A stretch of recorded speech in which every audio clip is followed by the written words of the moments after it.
Olá, pessoal, tudo bem? Entramos então na nossa última etapa do projeto 10 semanas para o Enem, com as aulas de Química. Essa semana a gente vai ver a semana 8 e a semana 9. Deu uma embolada nesses vídeos aí, né? Porque na semana passada eu optei por não colocar um vídeo de Química, já que a prova era de Ciências Humanas. E como vocês tinham muitas coisas para estudar e ainda havia para algumas turmas o retorno do técnico, né, das aulas do técnico, o que tomou mais tempo de vocês ainda, eu optei por dar os dois vídeos, né, da semana 8 e da semana 9, nesta última semana, tá? Então, nessa semana aqui, a gente vai ter vídeo da semana 8 e da semana 9, que é a prova de 2020, algumas questões de química, né? Que estão na parte de ciências da natureza. Não tem prova de química no Enem, tem prova de ciências da natureza e vocês vão encontrar questões de química lá. Então, as questões de química de 2020, para a gente rever, né? Todos os outros vídeos estão na nossa sala de aula, tá? Eu vou ver se eu consigo subir para o YouTube para ficar mais fácil para alguns alunos que não estão tendo algum acesso ou que tem algum pacote gratuito, né, de YouTube para assistir. E um simulado, tá? De química com algumas questões que não é para ninguém ficar preocupado se não acertar muitas questões do simulado. É para você ter a oportunidade de ver alguns assuntos, alguns termos, né, alguns conceitos que, de repente, passaram muito rapidamente nesse nosso novo modelo de nos comunicarmos, tá? Então, eu selecionei nessa semana 8 5 questões simples. 5 questões simples de interpretação de texto, de recursos conceituais muito, muito simples. Fala, professora, mas o que que adianta fazer questões simples? Eu quero as questões difíceis. Você tem que acertar as simples. Tem que acertar o que dá para acertar. Ah, não dá para acertar uma difícil? Paciência, né? Ninguém vai acertar tudo no Enem o tempo todo. Mas você não pode deixar de ganhar questões que são simples, que são fáceis. Então você fala assim: ah, eu vou para o Enem desanimado, eu não sei nada, esse ano foi difícil, 2020 foi difícil, 2021 foi difícil. Foi, ninguém está dizendo que não é. Só que se você não for lá, nem para tentar, você não vai saber como é que é. Né? Então tem que tentar, tem que ir com confiança e tem que ir com um certo desprendimento. Tipo, já estou aqui, vou fazer com tranquilidade, não deixar um nervosismo atrapalhar o que você poderia ganhar. Então, as 5 questões que eu trago hoje, na semana 8, são muito simples. Só uma que vai ter uma informação nova que eu achei importante trazer também, porque vai que cai na prova de uma outra maneira, você já tem essa informação para levar para a prova, tá bom? Então vamos lá. Então, a questão 93 de 2020 diz assim: a nanotecnologia pode ser caracterizada quando os compostos estão na ordem de milionésimos de milímetros. Então, imagina que está tudo muito pequenininho, como na utilização de nanomateriais catalíticos nos processos industriais. O uso desses materiais aumenta a eficiência da produção, consome menos energia e gera menores quantidades de resíduos. O sucesso dessa aplicação tecnológica, muitas vezes, está relacionado ao aumento da velocidade da reação química envolvida. Essa questão tem muitos conceitos de cinética química. A cinética química é o que fala da velocidade, entre aspas, das reações químicas. Os químicos não gostam muito do termo velocidade. A gente gosta do termo rapidez.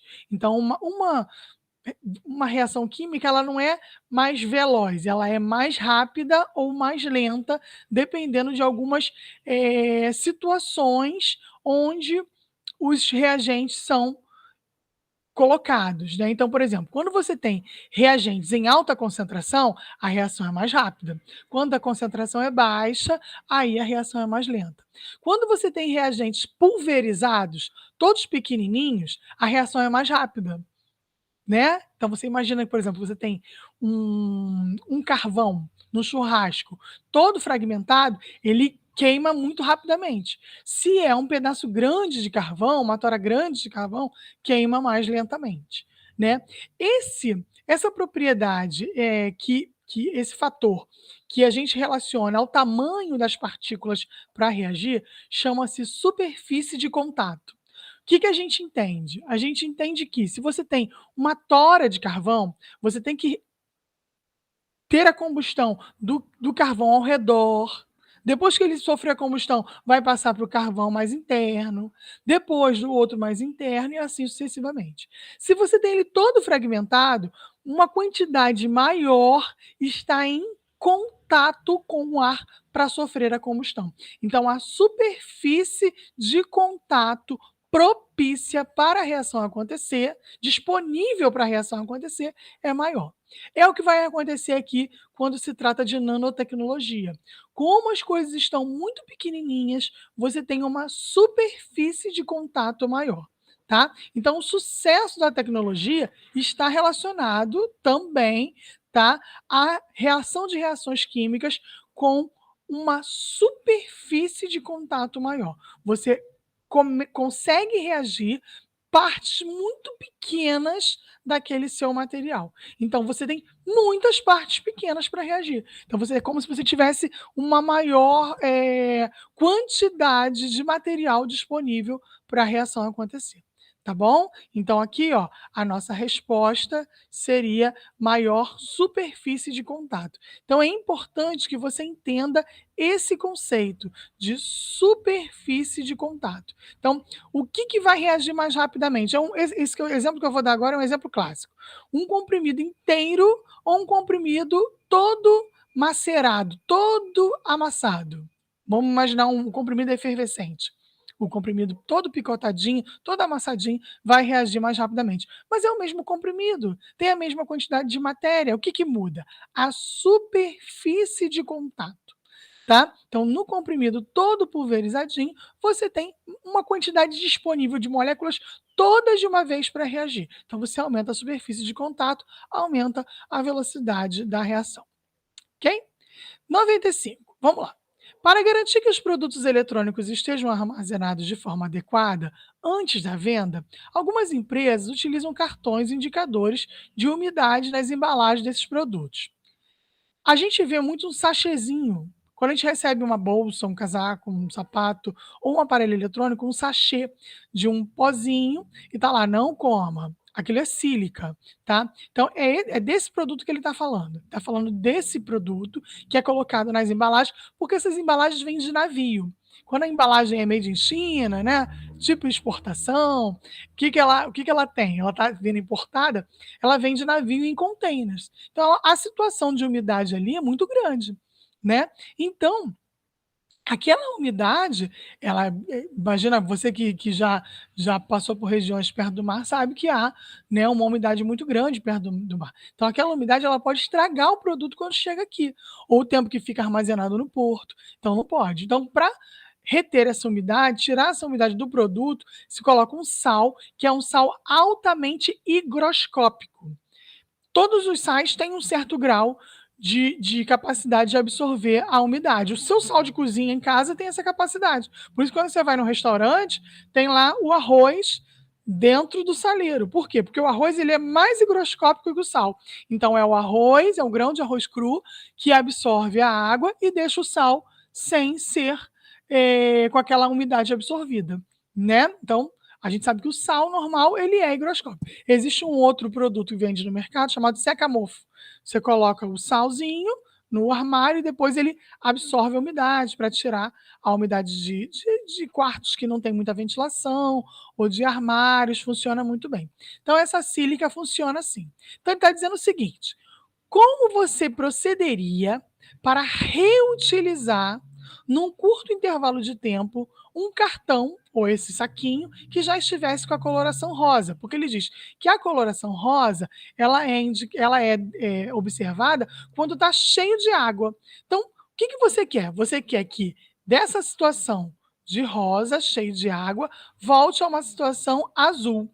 É possível ter uma reação que ocorre num sentido e voltar? É. Olha essa setinha aqui, é uma setinha dupla, indica que a reação ela é reversível. Tanto os reagentes se transformam em produtos, quanto os produtos se transformam em reagentes, tá? Outra coisa importante aqui que a gente já viu nas semanas anteriores. Olha esse termo aqui, ó, é o ΔH, é a variação de entalpia. Mostra, a entalpia, né, da reação. O que que é a entalpia? É a variação de energia, de calor do processo. Olha o que está dizendo, não tem um valor, mas está dizendo que ela é menor que zero. Se ela é menor que zero, ela é negativa, certo? Se ela é negativa, o que que você poderia fazer? O que que você poderia fazer com ela negativa? O que que você conclui? Conclui que essa reação é uma reação que libera calor para o meio, tá? Então, libera calor para o meio. Então, o que que você vai fazer aqui? Se você tem uma reação que libera calor para o meio, você vai.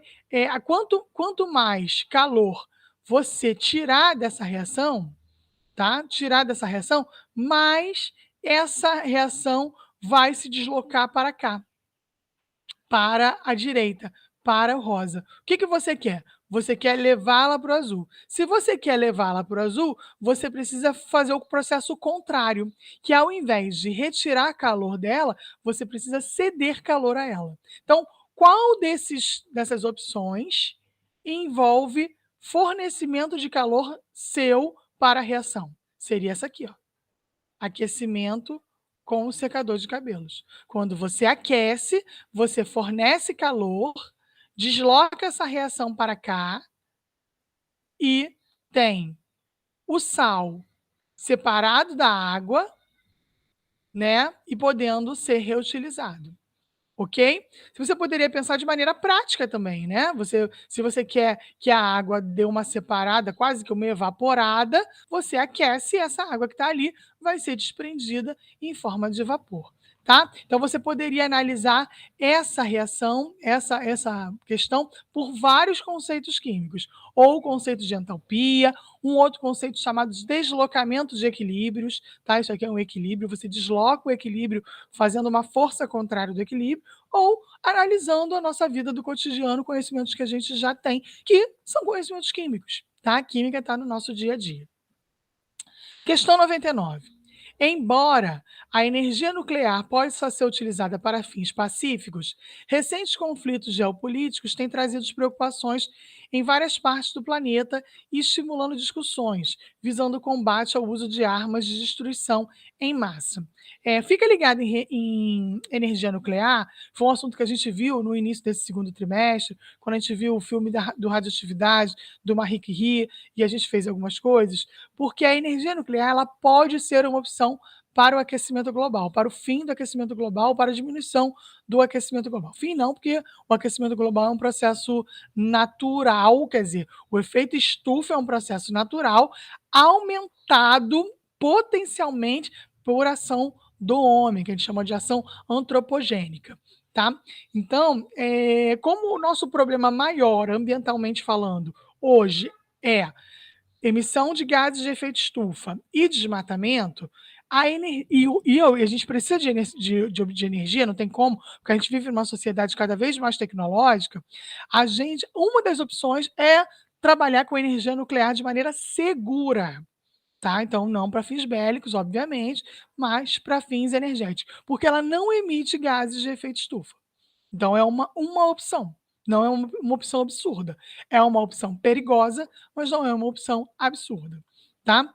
Ele está dizendo o seguinte, o problema é que como todo conhecimento científico, pode ser utilizado para fins pacíficos ou não. Então, além da geração de energia, né, há uma preocupação com um potencial destrutivo de uma bomba atômica que pode ser fabricada com o mesmo combustível da energia nuclear, que é o urânio enriquecido, tá? Então, uma grande preocupação com o emprego desse artefato, né, para fins bélicos, né? Fora o lixo radioativo que pode ser gerado também, tá? O processo de uma bomba atômica é um processo, e aí eu não estou perguntando, eu já estou dizendo, porque muitos de vocês podem não saber, é um processo de fissão nuclear do urânio. Então vamos analisar essa palavra. Fissão é quebra, quebra. Nuclear, no núcleo do urânio. Então você tem o núcleo do urânio e você quebra, desintegra o núcleo do urânio por ação de nêutrons, por um bombardeamento de nêutrons. Há um bombardeamento de nêutrons, né? Nêutrons são bombardeados em feixes de nêutrons, e aí o núcleo do urânio, quando sofre esse bombardeamento, ele se desintegra. Quando ele se desintegra, ele vai liberar um outro átomo, tá? E energia radioativa, tá? Então, esse material radioativo é energia eletromagnética em alta intensidade. Então, você tem uma bomba que age porque esse material aqui é radioativo, continua sendo radioativo, e é esse o problema de uma usina nuclear. Mesmo depois de utilizar o urânio, o resíduo da utilização ainda é radioativo, e a energia eletromagnética, que são essas partículas radioativas, alfa, beta, né, e a radiação gama, que são emitidas, eles são uma onda eletromagnética de alta energia, né, e que tem um poder de destruição muito alto. Então a gente pode utilizar essa energia para geração de energia elétrica, o que é muito bom, porque o urânio ele é radioativo e vai se desintegrar, vai emitir radiação, independente da gente manipular ele, não. A gente pode aumentar essa emissão de radiação, mas ele está lá, tem material já radioativo, é um material natural, tá? Ou a gente pode fazer uma grande bobagem, uma grande catástrofe, e aí, como a gente está vendo, a gente vive no mesmo barco, no mesmo planeta. Se tiver emissão radioativa de um lugar, ela vai ser carregada por uma nuvem, tá? Por uma corrente de vento para outro. Então não há manipulação segura neste aspecto de bomba para se utilizar nesse sentido. Então vamos tentar utilizar para energia elétrica, né? Que é o que a gente precisa para o mundo tecnológico e para que essa tecnologia chegue a mais pessoas. De uma maneira utópica, estou falando. Bom, enfim. Vamos lá. Questão 103, ainda de 2020. Então, repare que tá rápido. Por quê? Porque as questões são fáceis. É claro que eu estou interpretando com vocês, mas são questões que na hora lá vocês vão conseguir interpretar, tá? A obtenção de óleos vegetais, de maneira geral, passa pelas etapas descritas no quadro a seguir. Então, a resolução dessa questão também já foi falada aqui nas nossas semanas anteriores. Tem a ver com afinidade entre as moléculas. Vamos lá. Então, para a preparação da matéria-prima, você faz primeiro a seleção dos grãos, né? Separa as sujidades, né? As cascas, pedras, galhos que você não for utilizar daquele óleo vegetal. Você pode pensar no óleo vegetal azeite, você separa lá as amêndoas, as amêndoas não, tem óleo de amêndoa também, as azeitonas, e aí vem folha junto, vem galho junto, vem pedra junto. Primeira coisa que tem que separar, fazer a limpeza, ter só azeitona. Se for amêndoa, como eu equivocadamente falei, né, vai ser só amêndoa. A macadâmia é um tipo de noz, né, também que a gente escuta óleo de macadâmia. Então tem lá milho, você vai separar o grão que você está querendo extrair o óleo. Depois você vai descascar, então vai separar a polpa da casca, porque o óleo em geral está na polpa, então você vai separar para utilizar de uma maneira ou outra. Vai triturar, e aí, quando você tritura, o óleo começa a se separar por uma questão mecânica, né? E vai cozinhar. Olha aqui, para alguns óleos você tem que cozinhar antes, para aumentar essa liberação dos óleos. Ok? E aí depois você prensa, depois que ele está molinho, porque se, por exemplo, você imagina uma amêndoa, ela é resistente. Então, se você prensar ela sem ser cozida, a quantidade de material oleoso que você vai liberar é menor. Então, por isso o cozimento. E aí depois você prensa. Quando você prensa, só por espremer já sai um óleo, tá? Foi assim que muitos óleos foram descobertos. Por exemplo, há uma lenda que o óleo de macadâmia foi utilizado porque as mulheres que colhiam a macadâmia limpavam as mãos nos cabelos. Então, ficava lá aquele óleo na mão, né, atrapalhava a manipulação, e elas limpavam nos cabelos e viram que tinha um efeito de hidratação nos cabelos. Não sei, mas pode ser, pode não ser também, né?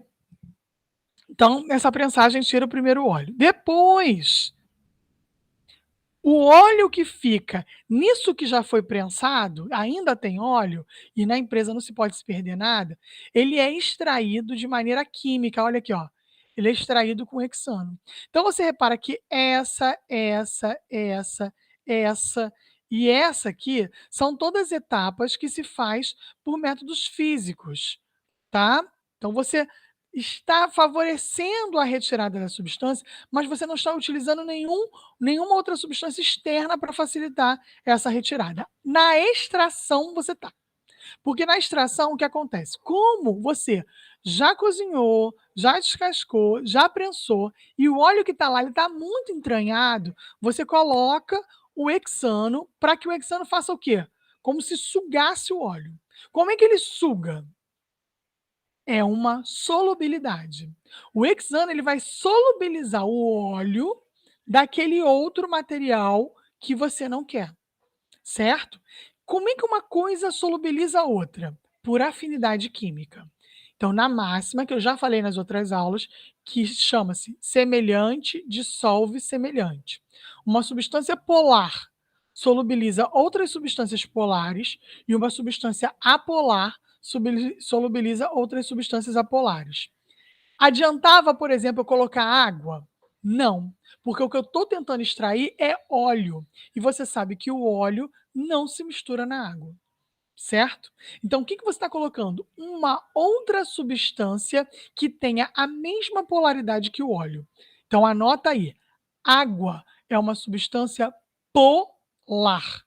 Tem o polo negativo do oxigênio e o polo positivo do hidrogênio ou dos hidrogênios que estão ligados a esse oxigênio. Polar, água polar. Etanol polar, álcool polar, tá? Agora, óleo apolar, óleo apolar. Então você está usando uma outra substância apolar que é o hexano. Olha como é que é o hexano. É um hidrocarboneto. Toda substância que for assim, ó, com muitos carbonos, é apolar, tá bom? Apolar, ok? Só cuidado se ela tiver, por exemplo, um OH. O etanol, ó, ele é assim, mas ele tem um OH. Então, esse OH confere uma polaridade a ele, uma certa polaridade, tá bom? Então, aqui, ó, você tem uma extração feita com a solubilidade do hexano no óleo essencial que você está tentando tirar do seu vegetal. E depois, para separar o óleo que você quer puro do hexano que você não quer ou que você quer reutilizar, você faz uma destilação, tá? Então, qual das subetapas do processo é realizada em função apenas da polaridade? É essa aqui, ó, a extração. É na extração que eles usam. Tudo bem?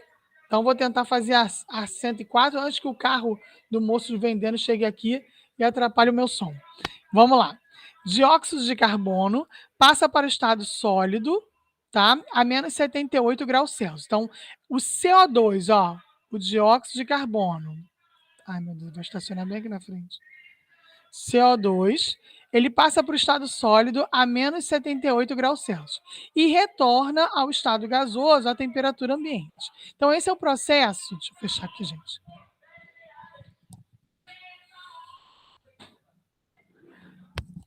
Ver se melhora um pouco. Tá vendendo ovo. Você sabe como é assim mesmo. Então, é, Então, esse processo de gelo seco, a gente conhece o gelo seco, tem esse nome porque quando derrete, na verdade não derrete, né? É um fenômeno físico que tem um outro nome que eu vou dizer, ele não tem essa parte líquida. Ele passa do sólido para o gás, do gás do sólido, sem passar pela parte líquida. Substâncias que têm essa capacidade, elas sublimam. Então, por exemplo, o gelo seco, ele não funde, ele não derrete, ele sublima. Sublima. Passa do sólido para o gasoso sem passar pelo estado líquido, tá? Esse gás é facilmente solubilizado em água, capaz de absorver a radiação infravermelha da superfície da Terra e não conduz eletricidade. Então, que gás é esse? O dióxido de carbono. É solúvel em água, então, por exemplo, você tem um corpo de água, um rio, um mar, esse CO2, ele se solubiliza aqui, e vira um ácido, é o ácido carbônico, que eu também já falei aqui, que é um ácido que é o ácido da chuva ácida, ou melhor, é um ácido da chuva comum. É que eu implico com o nome chuva ácida, não é verdade? Já impliquei aqui nas aulas com vocês. Então, a chuva que a gente chama chuva ácida de poluição deveria se chamar chuva mais ácida, porque a chuva comum, mesmo sem poluição, ela já é ácida por causa do ácido carbônico formado pela junção da água, né, da umidade do ar com o CO2. Esse CO2, ele também é absorvido pela água que está aqui, ó, no rio, né, no mar. Isso nem sempre é bom, tá? Isso nem sempre é bom. Então, os oceanos, eles são responsáveis por tirar bastante CO2 da atmosfera, desde que nesse oceano tenha atividade de vegetais, né, de plantas que fazem esse processo de fotossíntese. Então, ele precisa ser um oceano saudável. O problema é que, por ação do homem, né, por ação humana, né, da espécie humana, não de todos os homens, alguns homens não têm essas atividades que causam liberação excessiva de CO2. Eu tenho CO2 demais na atmosfera, que é um gás do efeito estufa. Por quê? Por que ele é um gás de efeito estufa? Porque ele absorve a radiação infravermelha. Ele não é o único gás que absorve radiação infravermelha, tá? Ele é o gás que está em maior abundância fazendo isso. Mas eu tenho outros gases, inclusive numa aula sobre manipulação, manejo da terra, eu falei isso com vocês, né? E falei qual o problema da agricultura e na liberação do N2O por fertilizante e por ação da terra. E tem uma outra questão de um outro gás, potencialmente gás de efeito estufa, que é o do metano, que também pode ser liberado no manejo da terra e na agricultura. Então, por isso que a gente tem que ter técnicas, não é que a gente não vai ter que ter agricultura, isso é impossível, né? É impossível, a gente precisa de plantar as coisas, mas técnicas que existem, que são um pouco mais caras para serem implementadas, mas tem um ganho ecológico muito grande no final, onde esse metano seja reduzido. O metano ele foi bastante falado nessa última conferência das partes, que é a COP26, que teve agora, né, que todo mundo falou, que a gente teria que ter uma diminuição de metano. E por que de metano? Porque a gente vai abandonar o CO2? Não, não. É porque num período de 20 anos, o metano ele pode ter uma absorção de energia, né, da luz solar, então um potencial efeito estufa, 21 vezes maior do que o gás carbônico. Então, se você reduzir metano, você não resolve o problema, mas você consegue atrasar o aquecimento do planeta. Então, foco no metano, tá? Para as outras, para a vida de vocês, foco nessa absorção de metano. Atividades que conseguem absorver metano, tá? Eles vão chamar esse metano de CO2 equivalente, porque eles fazem uma comparação do potencial de aquecimento desse metano com o potencial de aquecimento do CO2 propriamente dito, tá?